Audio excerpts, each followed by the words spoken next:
इस वीडियो में हम टेस्ट नंबर 2 का सेकंड पार्ट डिस्कस करेंगे। फर्स्ट पार्ट आपने पहली वीडियो में डिस्कस किया। ओके, सो सेकंड पार्ट में जो फर्स्ट क्वेश्चन है, क्वेश्चन नंबर 12, बिकॉज जो 11 है वो हम पहले डिस्कस कर चुके हैं।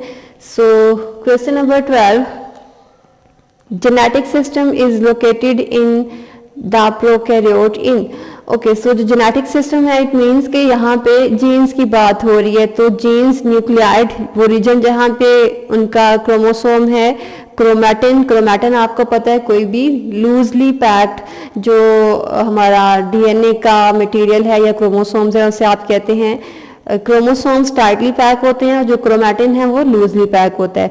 और न्यूक्लियर मटेरियल कोई भी ऐसा मटेरियल जो कि जेनेटिक इंफॉर्मेशन कैरी कर रहा है। सो तीनों ही करेक्ट ऑप्शंस हैं। तो ऑप्शन डी इज करेक्ट, जिसमें बोला हुआ है कि all of these. So question number 12 correct option is option option D. Okay, question number 13, chemotaxis is phenomena. Taxis बेटे आपको पता है जब भी आप स्टडी करते हो तो टैक्टिक मूवमेंट किसी भी एक पर्टिकुलर ओरिएंटेशन के अंदर होती है।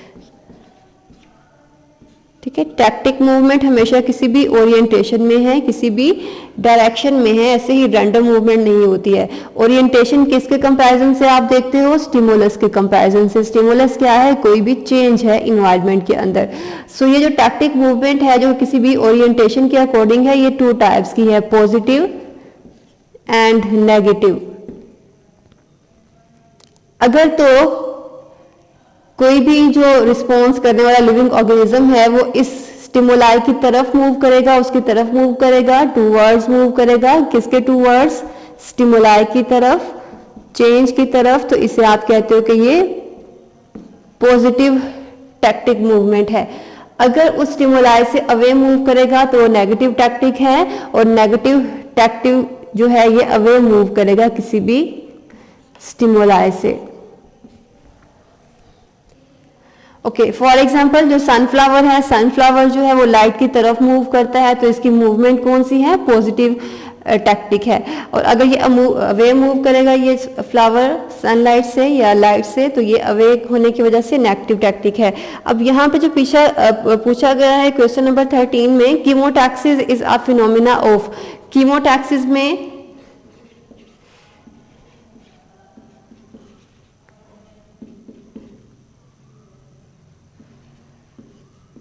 कीमो इज फॉर केमिकल्स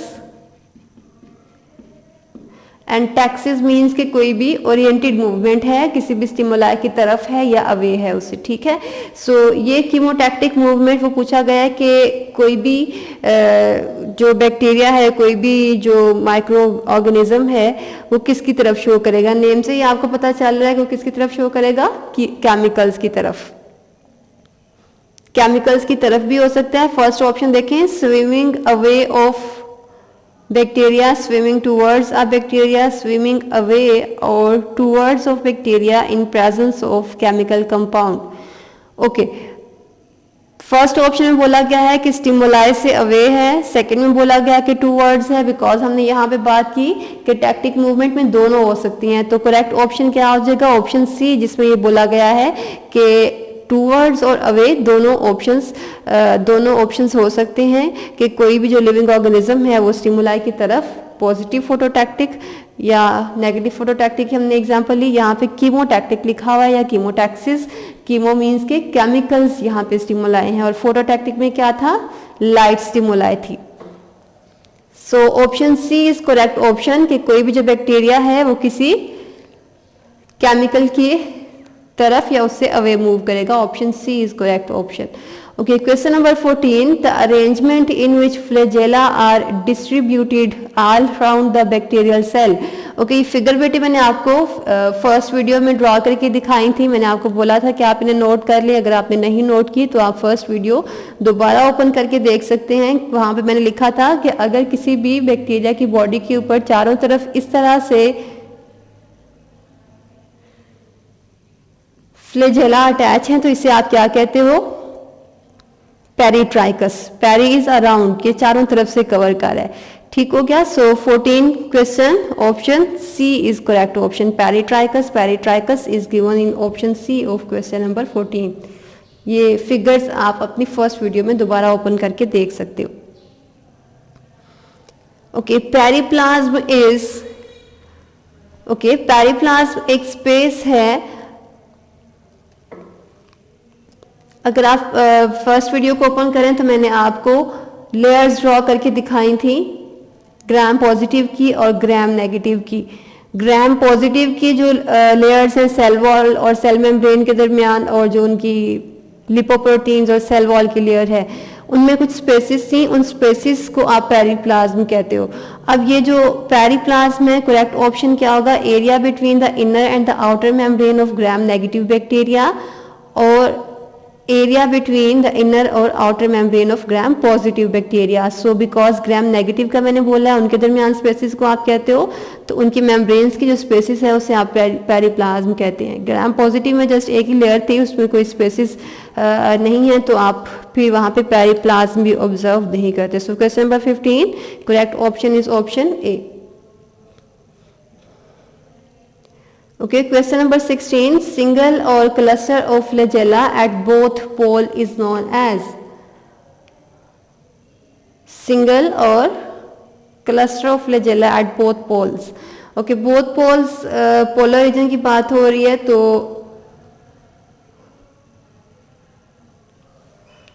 या तो ये लोफोट्राइकस हो सकता है या फिर ये एम्फीट्राइकस हो सकता है। एम्फीट्राइकस किस केस में होगा? जब एक ही फ्लैजेला अटैच है, और लोफोट्राइकस कब होगा? जब दोनों पोल्स पे ग्रुप की फॉर्म में अटैच होगा। बिकॉज गिवन ऑप्शंस में से आपको उसे स्टेटमेंट में सिंगल भी बोला और क्लस्टर भी बोला है, लेकिन क्लस्टर का ऑप्शन नहीं है, तो सिंगल का ऑप्शन गिवन है एम्फीट्राइकस, तो इट मीन्स कि यहाँ पे वो सिंगल की बात कर रहा है, और amphitrichous is given in option C. Question number 16, correct option is option C.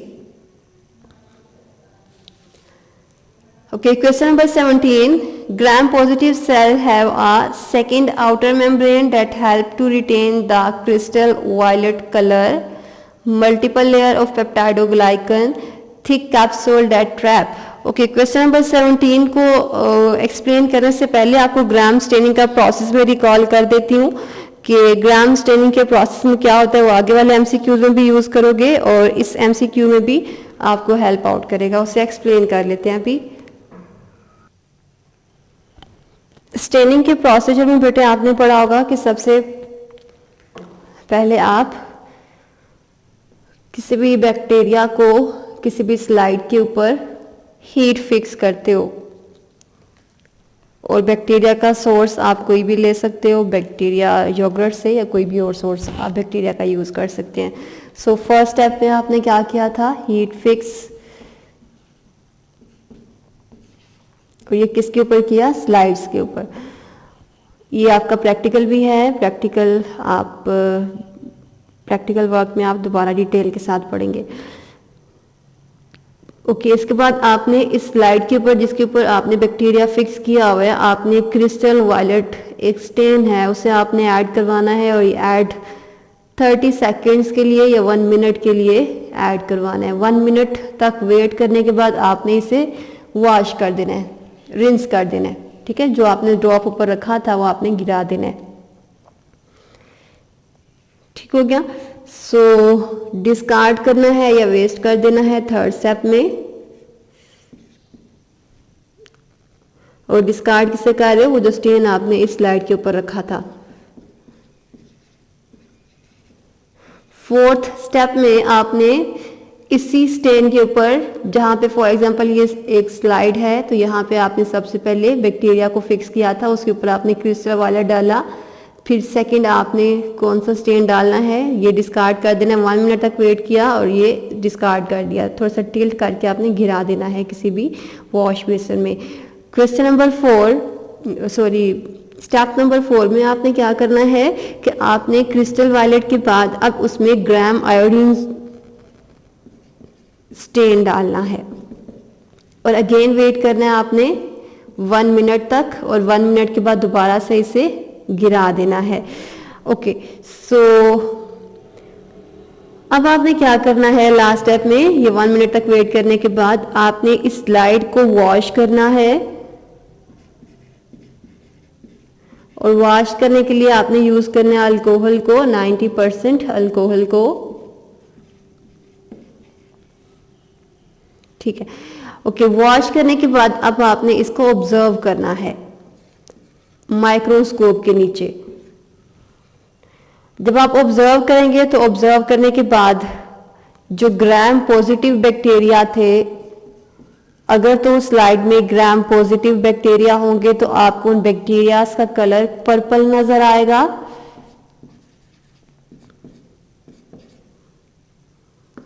While अगर उस स्लाइड में ग्राम नेगेटिव बैक्टीरिया होंगे तो ग्राम नेगेटिव बैक्टीरिया का कलर आपको पिंक या रेड नजर आएगा। ओके, ऐसा क्यों हुआ कि जो ग्राम पॉजिटिव थे वो पर्पल कलर के हैं और ये पिंक कलर में चेंज क्यों हो गए? जो सबसे पहले आपने crystal violet and gram iodine use किया था, जब आपने पहले वाली वीडियो में ग्राम पॉजिटिव की और ग्राम नेगेटिव की जब आपने फिगर ड्रॉ की थी उनकी वॉल्स की, तो आपने बोला था कि जो ग्राम पॉजिटिव है उनकी वॉल थिक है और ये किस चीज की बनी हुई है? पेप्टाइडोग्लाइकन की। वाइल जो ग्राम नेगेटिव हैं वो थिन हैं और इनकी जो वॉल है वो कवर हुई है एक एक्स्ट्रा लेयर से, लिपोप्रोटीन से। Okay, in case of gram positive bacteria ये जो crystal violet and gram iodine है इसकी थिक नेचर की वजह से इस वॉल के अंदर एब्जॉर्ब हो गए थे, पेप्टाइडोग्लाइकन वॉल के अंदर एब्जॉर्ब हो गए थे। और जब आपने माइक्रोस्कोप के नीचे ऑब्जर्व किया तो वॉश करने के बावजूद आपको इसका पर्पल कलर नजर आया था। While in case of gram negative में जो आपने बेटे ऑब्जर्व किया है कलर, ये कलर आपको बेसिकली सफ्रानिन का मिलता है और वो सफ्रानिन आप कब ऐड करवाते हो? ये अल्कोहल, अगर आप चाहें तो अगर आपको कोई कलर नज़र नहीं आ रहा तो उस केस में आप ग्राम नेगेटिव के लिए जस्ट सफ्रानिन ऐड कर सकते हो या दोनों के लिए आप सफ्रानिन ऐड कर सकते हैं। सो यहाँ पे वॉश करने के बाद आपने अगर ग्राम नेगेटिव है तो आपने सफ्रानिन एक स्टेन होता है वो ऐड करवाना है। ओके, अब यहाँ पे जो आपने पहले स्टेन ऐड करवाया था वो इसके अंदर, इसकी वॉल के अंदर एब्जॉर्ब हो गया था और उसकी जो एब्जॉर्प्शन की वजह से आपको कलर है वो पर्पल नजर आ रहा था। ठीक है, बिकॉज उसकी थिक नेचर थी। तो फिर इसमें एब्जॉर्ब क्यों नहीं हुआ? इसकी दो रीजंस हैं। एक तो इसकी वॉल बहुत थिन थी as compare to gram positive. Secondly इसकी लेयर, इसकी जो वॉल है उसे लिपोप्रोटीन ने कवर किया हुआ है और लिपोप्रोटीन एक ऐसी लेयर है जो कि हाइड्रोफोबिक नेचर की है और अलाउ नहीं करेगी कि कोई भी जो मॉलिक्यूल हैं चाहे वो इसके स्टेन्स के हैं वो अंदर क्रॉस कर सकें और पेप्टाइडोग्लाइकन तक रीच कर सकें। इसका जो पिंक कलर आपको नजर आ रहा है वो पिंक कलर इस सफ्रानिन का है। जब आपने सफ्रानिन ऐड करवाया तो उसके बाद आपने उसे वॉश नहीं करवाया, ठीक है, तो वो बहुत टेम्पोरेरीली तौर पे इसकी आउटर साइड पे ये पिंक कलर सफ्रानिन का मौजूद है, लेकिन कोई भी कलर इसके साथ एडहेयर नहीं हुआ। जिसके साथ एडहेयर हो जाएगा वो ग्राम पॉजिटिव है और एडहेयर किसका हुआ है? क्रिस्टल वायलेट का। ठीक है, इनके साथ क्रिस्टल वायलेट क्यों नहीं हुआ? दो रीजंस हमने पढ़ी कि थिन नेचर है और लिपोप्रोटीन है जो कि स्टेन को अलाउ नहीं कर रही थी कि वो अंदर एब्जॉर्ब हो सके पेप्टाइडोग्लाइकन में। आपको पता है ये जो लेयर है ये पेप्टाइडोग्लाइकन की है। अगर आपने फर्स्ट वीडियो देखी है तो ये आपको क्लियर होगा। ठीक है, सो इसकी पेप्टाइडोग्लाइकन भी थिन है और लिपोप्रोटीन भी अलाउ नहीं कर रही स्टेन को कि वो अंदर जाके एब्जॉर्ब हो सके। तो लास्ट जो स्टेन आपने डाला उसको डालने के बाद और रिंस करने के बाद फौरन से आपने माइक्रोस्कोप के नीचे देख लिया, इसलिए आपको ये ऑब्जर्व करना आसान रहा। सो फिर आप करेक्ट ऑप्शन क्वेश्चन नंबर 17 में क्या मार्क करोगे कि gram positive cells have multiple layer of peptidoglycan that help to retain the crystal violet stain।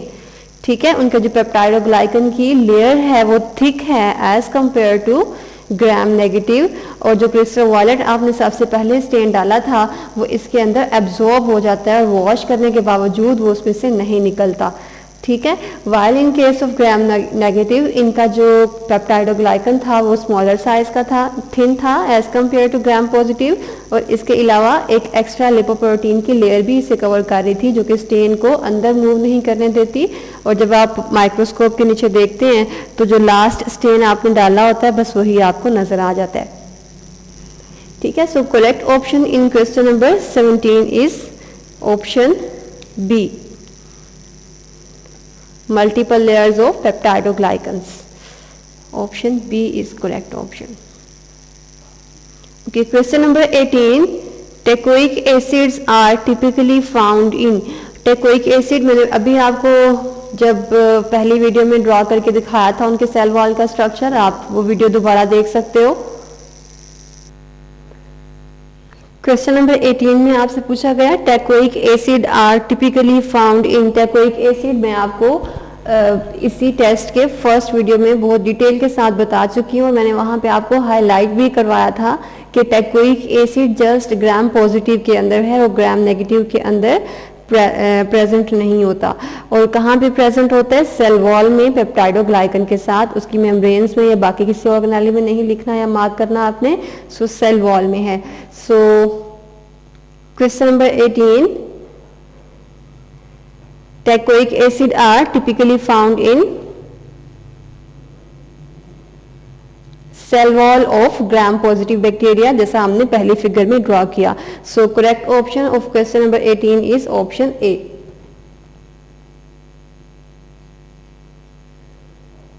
Okay, question number 9. Which one is analogous to mesosome of bacteria.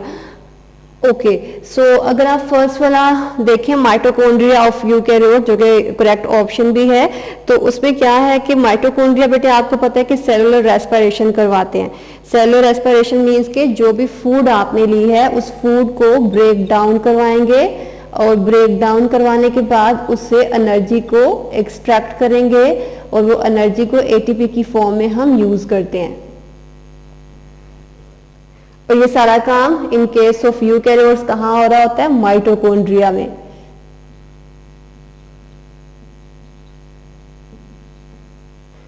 Okay, so mitochondria में ये सारा process हो रहा है. बिल्कुल same process ये prokaryotes के अंदर होता है. और वो किस तरह से होता है? फॉर एग्जांपल ये एक बैक्टीरियल सेल है, तो बैक्टीरियल सेल की ये जो मेम्ब्रेन है ये इस तरह से इन्वेजिनेट होकर वेजिकल लाइक स्ट्रक्चर्स बना रही होती है.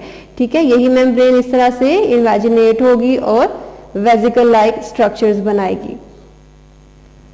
इन वेजिकल लाइक स्ट्रक्चर्स के अंदर रेस्पिरेटरी एंजाइम्स होते हैं. रेस्पिरेटरी एंजाइम मींस के वो एंजाइम्स जो कि रेस्पिरेशन करवाएंगे और फूड को ब्रेक डाउन करवाएंगे एनर्जी के अंदर या एटीपी के अंदर.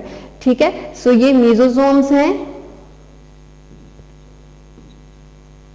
और इनका फंक्शन किससे रिजेंबल करता है? यूकैरियोट्स के अंदर प्रेजेंट माइटोकॉन्ड्रिया से. सो correct option of question number 19 is mitochondria of eukaryotes के जितने भी हमारे पास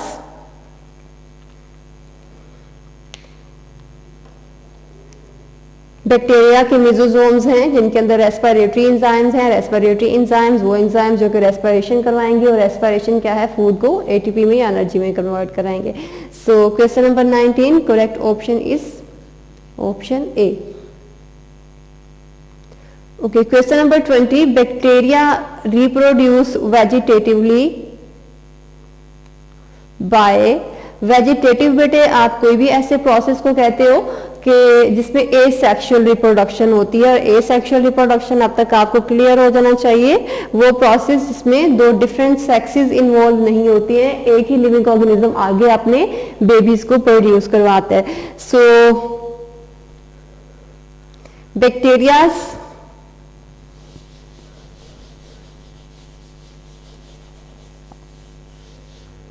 रिप्रोडक्शन बैक्टीरिया का थोड़ा सा मैं रिकॉल कर देती हूँ, ये आगे भी आप यूज करोगे. सो बैक्टीरिया वेजिटेटिवली प्रोड्यूस हो रहे हैं, इट मीन्स के एसेक्सुअली वो किस प्रोसेस के थ्रू प्रोड्यूस होते हैं ये मैं रिकॉल कर देती हूँ. ये आगे हम इन एमसीक्यूज में सेक्सुअल और एसेक्सुअल दोनों को डिस्कस करेंगे. ये रिप्रोडक्शन के बेटे प्रोसीजर्स में यहाँ पे आपको नोट करवा रही हूँ, ये नोट कर लें. आगे आने वाले एमसीक्यूज जितने भी हैं वो रिप्रोडक्शन पे बेस कर रहे हैं, तो आप इजीली उन्हें अटेम्प्ट या करेक्शन उसके कर सकते हो जो आपने पहले अटेम्प्ट किए हुए हैं. सो बैक्टीरिया में रिप्रोडक्शन 2 टाइप्स की होती है, asexual and sexual.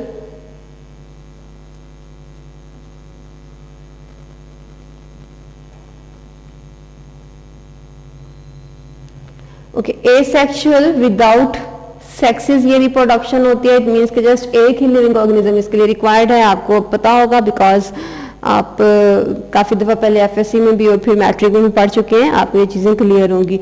Okay, so asexual reproduction में जितने भी टाइप्स हैं बैक्टीरिया के अंदर वो है binary fission,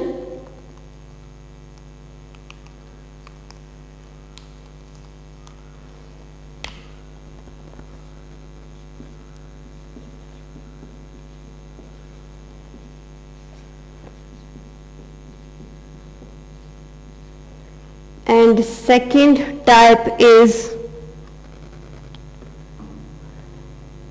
endospore formation,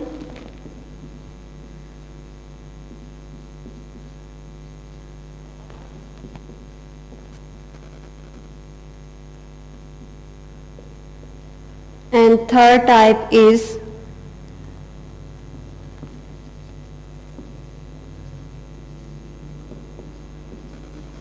budding. Okay, so ये 3 टाइप्स हैं एसेक्सुअल रिप्रोडक्शन की। पहले मैं आपको एसेक्सुअल बता देती हूँ।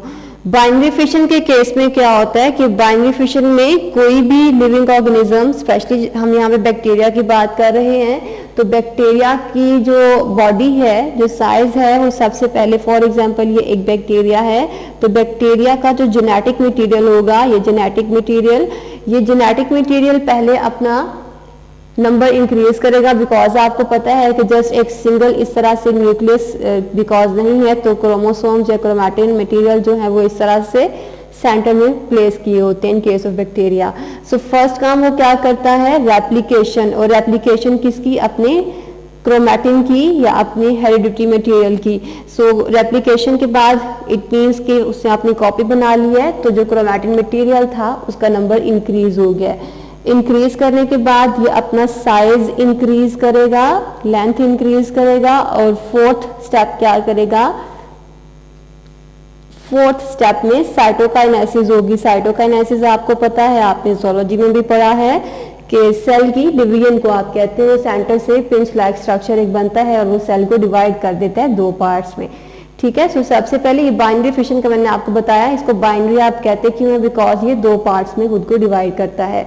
सबसे पहले रेप्लिकेशन हुई है यहाँ पे। रेप्लिकेशन किसकी, जो उसका क्रोमैटिन मटेरियल था उससे उसका एक रेप्लिका बनाया, उसकी एक कॉपी बना ली। रेप्लिकेशन के बाद उसने सेल का साइज एनलार्ज किया, अपना जो साइज था वो बड़ा किया, और उसके बाद साइटोकाइनेसिस करवाई। साइटोकाइनेसिस मींस के उसने साइटोप्लाज्म को डिवाइड कर दिया 2 में, ये बाइनरी फिशन था। ठीक है, ये आपने डिटेल पहले भी पढ़ी होगी।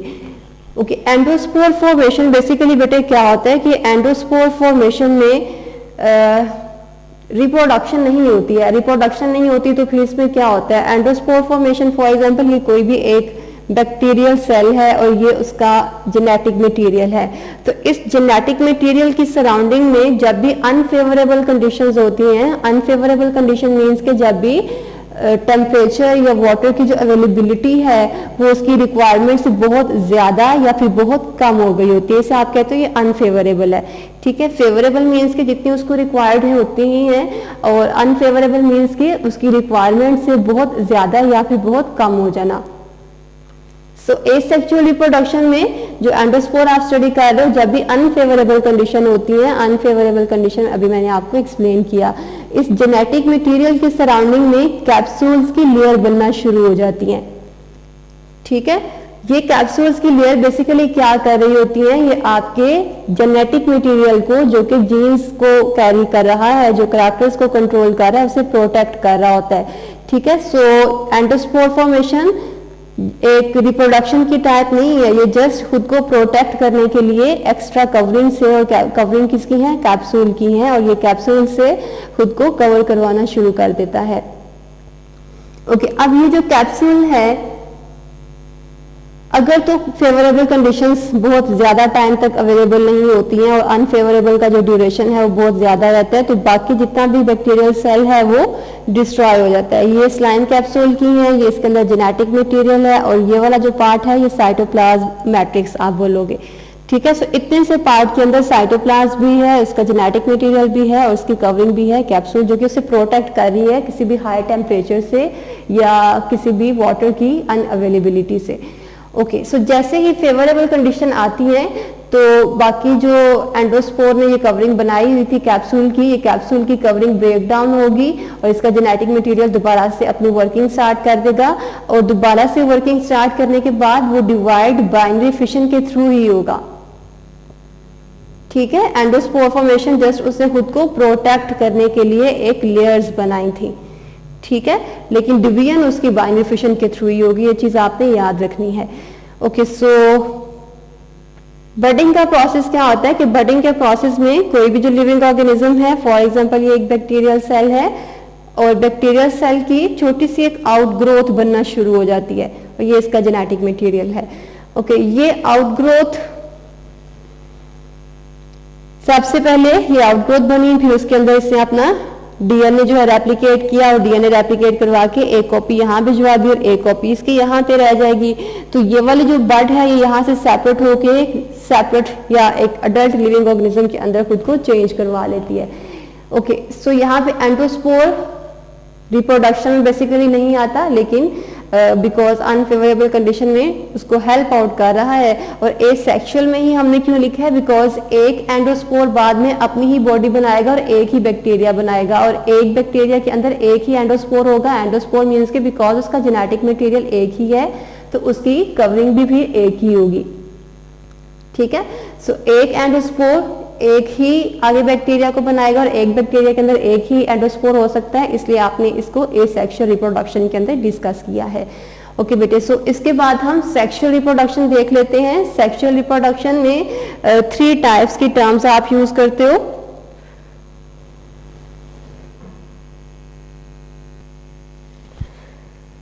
सेक्सुअल रिप्रोडक्शन की फर्दर 3 टाइप्स हैं। First type is transformation,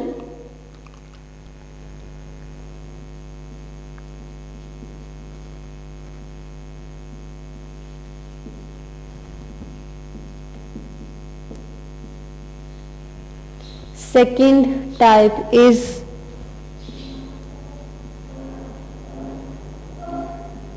transduction and third type is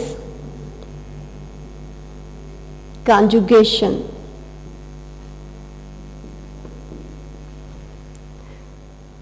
okay, so transformation के प्रोसेस में सेक्सुअल रिप्रोडक्शन है तो बड़ी एक ऑब्वियस सी बात है, आल्दो बैक्टीरिया के अंदर ऑपोजिट सेक्सेस तो है नहीं है, मेल और फीमेल तो है नहीं, तो फिर इसके अंदर सेक्सुअल रिप्रोडक्शन के अंदर सेक्सेस कहाँ से आएंगी। यहाँ पे कोई सेक्सेस नहीं है, लेकिन यहाँ पे 2 different living organism, 2 different bacterias अपना जेनेटिक मटेरियल एक्सचेंज करवाएंगे।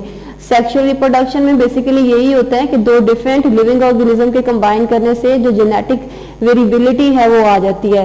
तो सेक्सुअल रिप्रोडक्शन के केस में इन case of bacteria opposite sexes ना होने की वजह से दोनों ऑर्गेनिज्म 2 डिफरेंट यहाँ पे बैक्टीरियाज हैं, आल्दो इनके सेक्सेस यहाँ पे मैटर नहीं कर रही, लेकिन वो अपना जेनेटिक मटेरियल एक्सचेंज करवा लेते हैं।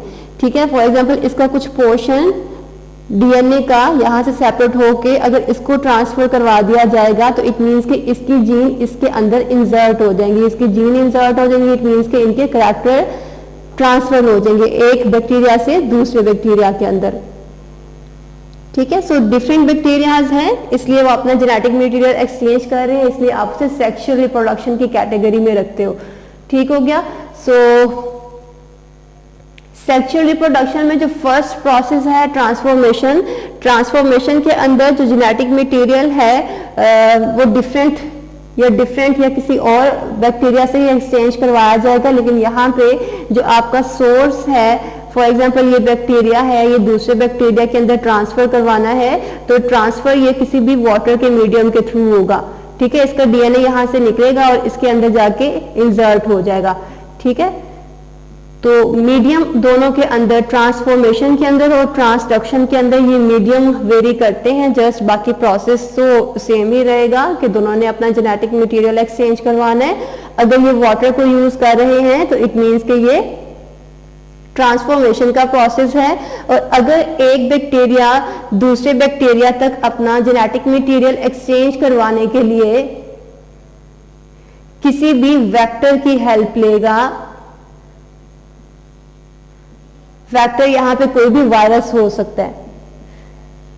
ठीक है, इस वाले बैक्टीरिया ने अपना डीएनए इसके अंदर इंसर्ट करवाना है, तो वो वाटर के मीडियम के थ्रू या डायरेक्ट कांटेक्ट के थ्रू नहीं करवा रहा, वो हेल्प ले रहा है किसी भी वेक्टर की।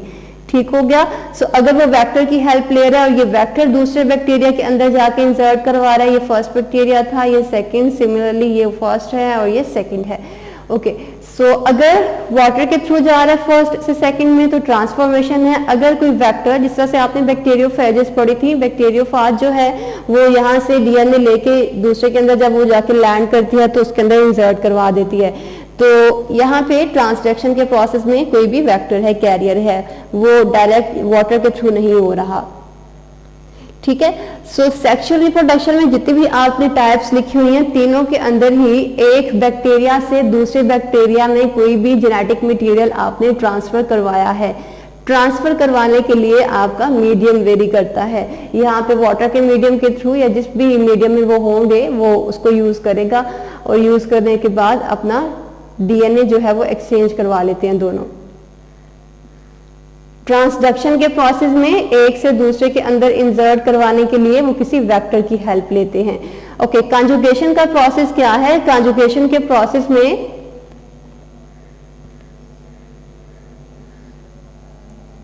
ये दो डिफरेंट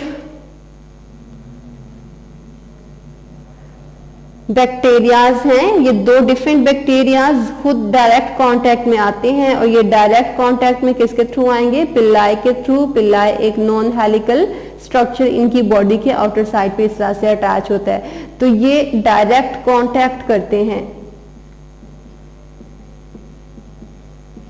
ठीक है, बैक्टीरियाज जो हैं ये दोनों यहाँ पे अटैच हो रहे हैं, एक साथ अटैच हो रहे हैं। वाइल ऊपर आपने देखा कि यहाँ पे ट्रांसफर करवाने के लिए उसने वेक्टर की हेल्प ली, यहाँ से कोई भी मीडियम जिसके अंदर वो प्रेजेंट, और यहाँ पे वो खुद एक दूसरे के साथ आके अटैच हो जाते हैं। जब भी आप कंजुगेशन की टर्म बेटे पढ़ते हो तो कंजुगेशन की टर्म में आप एक प्लस साइन और एक नेगेटिव साइन, दो तरह के साइंस आप पढ़ते हैं। इन दोनों का मीनिंग क्या होता है? प्लस साइन आप किसी भी ऐसे के लिए यूज करते हो जिसके अंदर फर्टिलिटी, बेसिकली ये साइन यूज किए जाते हैं। एफ जीन जिसके अंदर प्रेजेंट हो, एफ इज फॉर फर्टिलिटी, तो जिनके अंदर प्रेजेंट होती है उसके लिए प्लस साइन यूज किया जाता है, और जिनके अंदर एब्सेंट होती है एफ जीन, उन्हें आप नेगेटिव की टर्म यूज करते हो। ओके, फॉर एग्जाम्पल यहाँ पे अब डीएनए एक्सचेंज करवाना है, और ये वाला जो नेगेटिव है इसके पास फर्टिलिटी जीन नहीं है। फर्टिलिटी जीन नहीं है तो इसका जो डीएनए है इसका कुछ पोर्शन यहाँ से उतरेगा और पिल्लाई के थ्रू होता हुआ इसके अंदर चला जाएगा। ये जीन को भी ट्रांसफर करवा सकता है, और अपने कैरेक्टर्स को ट्रांसफर करने के लिए वो यहाँ पे प्लाज्मिड की भी हेल्प ले सकता है। अब अगर प्लाज्मिड फॉर एग्जांपल यहाँ से रेप्लिकेट करेगा, रेप्लिकेट मीन्स कि वो अपनी एक कॉपी बनाएगा, और वो जो कॉपी उसने बनाई थी वो कॉपी इसके अंदर ट्रांसफर करवाएगा, तो इसके ऊपर भी प्लस साइन आ जाएगा। और अगर उसने कॉपी नहीं बनाई और अपना ही प्लाज्मिड उसको दे दिया तो इसका जो नेगेटिव है वो पॉजिटिव में चेंज हो जाएगा, और इसका अपना जो पॉजिटिव था वो नेगेटिव में चेंज हो जाएगा। ठीक है, ये फर्टिलिटी जीन्स की बेस पे आपने ये साइंस पहले पढ़े होंगे, लेकिन कंजुगेशन के प्रोसेस में वो डायरेक्टली अटैच होंगे और अपने फर्टिलिटी की जीन्स को या बाकी सारे कैरेक्टर्स को जिसे वो एक्सचेंज करवाना चाहते हैं उसे एक्सचेंज करवाएंगे, और जिसके अंदर प्रेजेंट होगा उसके लिए आप प्लस का साइन यूज करोगे, और जिसके अंदर एब्सेंट होगा उसके लिए आप माइनस का साइन यूज करोगे। ओके बेटे, ऑप्शंस देख लेते हैं। ये आपको रिप्रोडक्शन मैंने इसलिए रिकॉल करवा दिया बिकॉज आगे हमने ये सारी टर्म्स यूज करनी थी।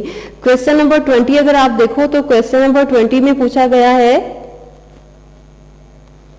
Bacteria reproduce vegetatively by, vegetative बेटे आप एसेक्सुअल रिप्रोडक्शन का ये टर्म यूज करते हो, तो वेजिटेटिवली मीन्स के यहाँ पे इन सारी टर्म्स की बात हो रही है। तो binary fission, budding and fragmentation, budding and fishing हमने, फिशन एंड बडिंग हमने डिस्कस कर लिया है, फ्रेगमेंटेशन हमने नहीं देखा। फ्रेगमेंटेशन में क्या होता है कि कोई भी जो बैक्टीरिया है ये खुद को डिफरेंट फ्रेगमेंट्स में डिवाइड करेगा, और जितने फ्रेगमेंट्स में डिवाइड करेगा, फॉर एग्जांपल ये एक बैक्टीरिया है तो इसने खुद को 3 फ्रेगमेंट्स में डिवाइड कर दिया है, तो जितने फ्रेगमेंट्स में डिवाइड किया है उतने ही आगे से जाके बैक्टीरिया एक फुल बॉडी बन जाती है। ठीक है। सो क्वेश्चन नंबर 20 में फिर आप करेक्ट ऑप्शन क्या मार्क करोगे कि इनके अंदर फिशन भी है, बडिंग भी है और फ्रेगमेंटेशन भी है। तो option C is correct option question number 20 में, बिकॉज जो वेजिटेटिव है जिसे आप एसेक्सुअल कह रहे हो वो ये सारे प्रोसेस इस ऑप्शन में बताए हुए हैं, option C. Okay, question number 21, binary fission in bacteria involve all except. Okay, यहाँ पे कुछ स्टेप्स गिवन है कि ये सारे स्टेप्स में से बैक्टीरिया की बाइनरी फिशन के अंदर कौन कौन से स्टेप्स होते हैं। ओके बेटे, ये मैंने यहाँ पे आपको बाइनरी फिशन का बताया कि उसमें रेप्लिकेशन भी हो रही है, उसमें सेल एलिंगेशन भी है, उसमें साइटोकाइनेसिस भी है। तो अगर ये सारा कुछ हो रहा है तो इसमें से जस्ट स्पिंडल फॉर्मेशन नहीं होती है। स्पिंडल फॉर्मेशन, अगर आपको सेल डिवीजन याद हो तो आपने ये जूलॉजी में पढ़ा था, जब सेल माइटोसिस के थ्रू या मियोसिस के थ्रू डिवाइड होता है तो सेंट्रियोल से कुछ फाइबर लाइक स्ट्रक्चर्स इस तरह से ओरिजिनेट होते हैं जिनके साथ क्रोमोसोम्स अटैच होते हैं। ये फाइबर लाइक स्ट्रक्चर्स को बेटे आपने स्पिंडल अपरेटस, स्पिंडल फाइबर्स बोला था, जो कि माइटोटिक अपरेटस को बना रहे थे। ठीक है, सो सारे स्टेप्स इसकी बाइनरी फिशन के अंदर हो रहे हैं, जस्ट इसके अंदर स्पिंडल फॉर्मेशन नहीं होती है। So correct option question number 21 is option D. Okay, question number 22.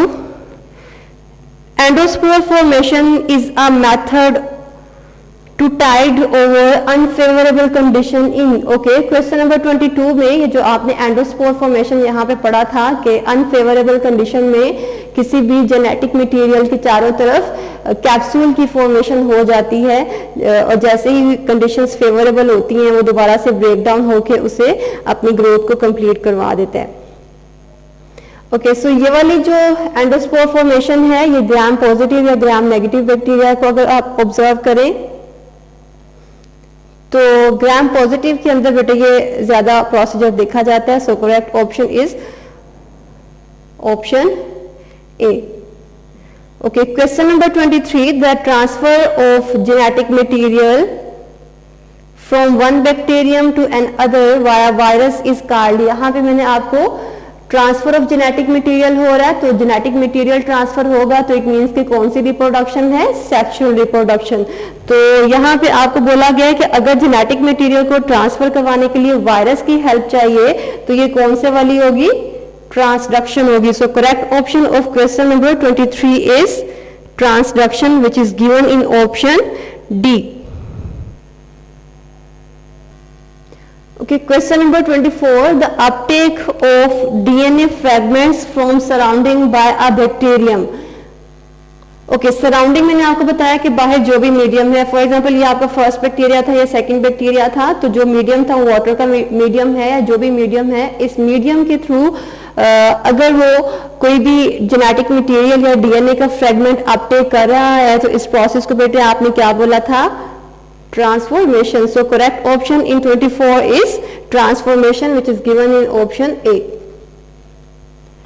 Okay, question number 25, the ability of cell to take up DNA fragment from surrounding is called as, okay, competence. Competence means के कोई भी जो bacteria है वो कितनी ability है उसके अंदर बाहर से